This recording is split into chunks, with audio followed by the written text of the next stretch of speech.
Blessings, bro. I hope all is well. Yes, by the grace of God, everything is fine. Great. It's good to have the number one reigning artist with us in the studios this morning. It's such a blessing. And I'll put today's date in my calendar. I'll save it forever because it's actually good to have you. I'm getting comments coming in via Facebook, and Awana says, I beg you, bro, if I try and do a radio tour in Niger. Definitely, it's in the plans. Our people that too, they always want to rescue you away. But I mean, it's all good so far as you are broadening and, actually taking territories. That's most important. But during the intro, I said you are fighting with the artists, and I know George was like, which artist? Oh, you don't know, say they fight somebody. Nah, you don't know. Nah. You are not fighting anybody. Maybe unconsciously, like it happens. No, but I mean, when I say you are fighting an artist, I mean, you realize that if you're checking the Apple streams and all that, you are fighting Kevin Boy. Like you kick him in the butt, then he comes and kick you back. Then you also go and kick him back. That's my brother. Now. That's why people are doing at the number one spot. Why? That's my brother.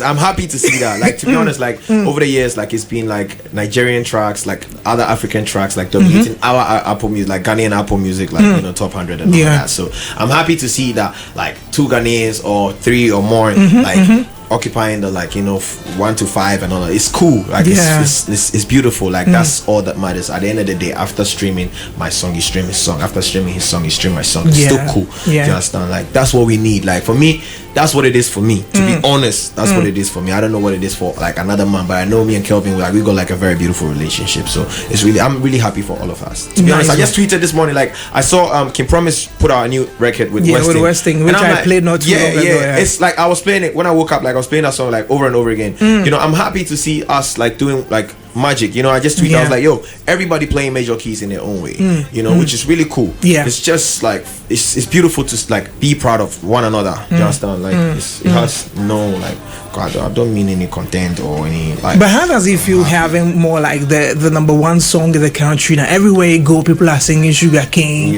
and all that. How does it feel? Yeah, we wanted to do this. Like we wanted to make music that will make people happy and enjoy and have a good time. So I mean, if they're doing that, I'm happy. Like there's no extra feeling about that. Like I'm like we're gonna be doing this for a long time by the grace of God. So like there's no point in like getting my feelings because we've been number one for like for like what I'm saying. Like there's no point in getting my feelings. Like that's not what I'm about. You know what I'm saying? Like I just want to make music that will make people happy.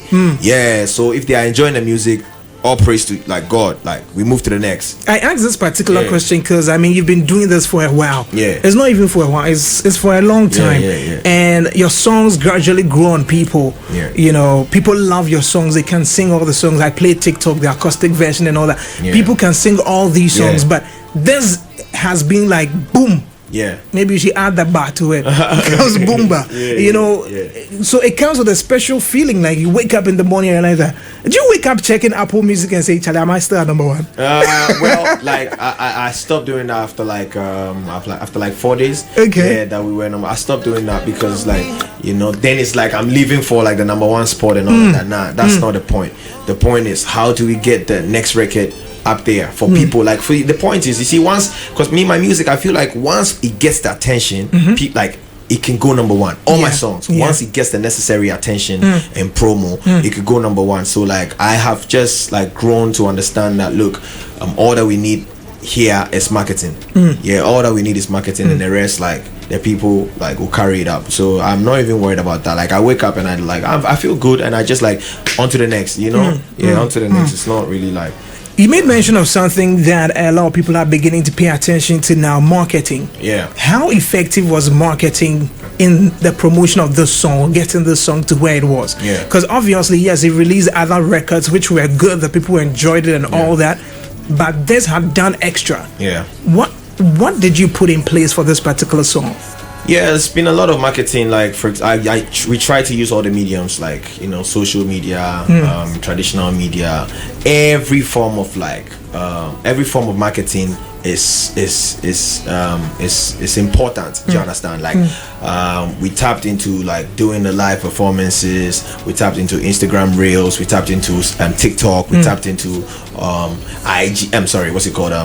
Twitter, like Twitter Spaces. We tapped into all forms of like mediums to just promote the song. I think that is the way. Like like you can't take any medium for granted. Okay. For example, if I have an interview, like I'm like, I want to perform the song, this new song, let me perform it, or let's play it, let's do it over and over again. Like we're doing like all kinds of things, like everything was involved, a lot of money was involved, you understand? Like obviously like other people are GB also, Records got money. Exactly. Like, that's why they want to take their 5,000. I mean, like it's value. We are building value, you understand? So like you have to invest to be able to promote the record. Like we've spent a lot of energy and time, money into promoting this record, and I think that is the way forward. Like when you study carefully, like the reason why maybe our counterparts in other countries are doing better on the international like face than us is because like they invest a lot. Like not a lot of people understand the investment bit of like the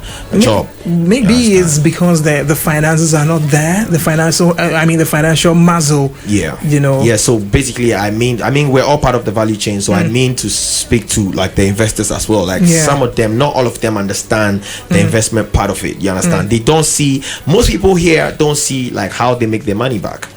Maybe because like there are not royalty systems in place and blah blah blah, so they think but I think that I was like talking to somebody yesterday and I'm like, if we could properly have like a proper seminar where we could put structures in place, like then investors will come on board, because like obviously like people are complaining in other sectors. It's like, how can we make money from music? Like people are willing to do it though, but they just don't know how to get it back, and so and that's why they're scared to put it. But I feel like if we can have proper seminars for these people, for example, I mean, some of these seminars have been held. It looks more like a talk shop now. Has been held for artists. It's like artists mainly go for people who are interested. Yes, so it's like the industry should kind of like put together a seminar for like investors, potential investors, you understand? So that they can see the what's it called, the potential in investing, basically the potential in moving into the like music industry, making profits out of the music industry. Then they can see that, whoa, if this is really it, then that means that if we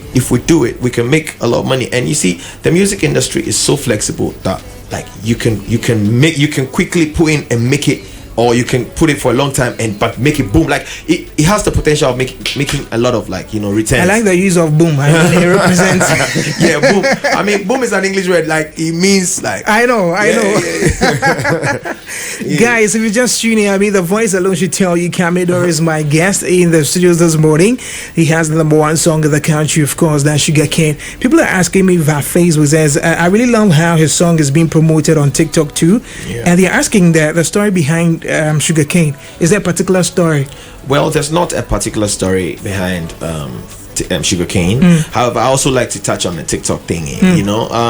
Shout out to Lenke. He actually recommended one TikToker for me. Okay. And I just reached out. Shout out to Sabina Jifa. She's a TikToker. She's a popular one. And so I reached out. We reached out and it's like, yo, how do we make this happen? Like I need the guys to get on the song. But in as much as I'm gonna pay, but I need them to. I need to know if I need to know if you love the song. And they came back saying, yo, actually they love the song. So like they went in, do you understand? So one is producing like a quality product, and secondly like promoting it, making sure that you put in the right investment. I think it goes like right now we're realizing that we're getting a lot of response. If you check like the official video on YouTube, you realize that we get a lot of like comments from Tanzania, Gambia, Kenya, and all of these Sierra Leone and all of these African countries. So what next? Like how can we like mobilize ourselves and get into these countries and do a lot of activation? Because obviously if they're commenting and watching the video, then we need to go and activate. That is like how to use the the analytics. I was going to talk about that. It means you are making good use of the analytics and the data. Because I realized that there are a number of Ghanaian artists. This is not to spite them, but there are a number of Ghanaian artists who were having heavy plays in Gambia and all those places, and they didn't really care about what's happening there. It was just about focusing on the Ghanaian market. But I do believe that there's a bigger world out there where people are consuming music and all that. Let's get back to the story. Was there a story behind the song? Well, how did it come about? There was no story. Basically, I linked up with Phantom through Pato Rankin.